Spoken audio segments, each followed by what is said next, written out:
مردم تاجیکستان چنین بدبختی یعنی دخالت خارجی را که باعث سرزدن جنگ تحمیلی شهروندی گردید ابتدای سالهای 90 عصر گذشته از سر گذرانیدند و عاقبت‌های وزین آن را تا به حال برطرف کرده ایستادند.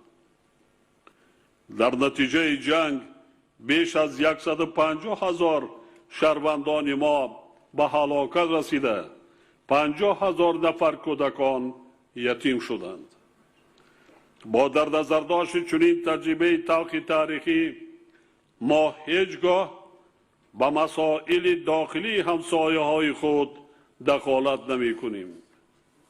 همچنین قاطعانه ابراز می داریم که ما قوه های مسلح خود را هرگز بر ضد کشورهای همسایه استفاده نمی بریم.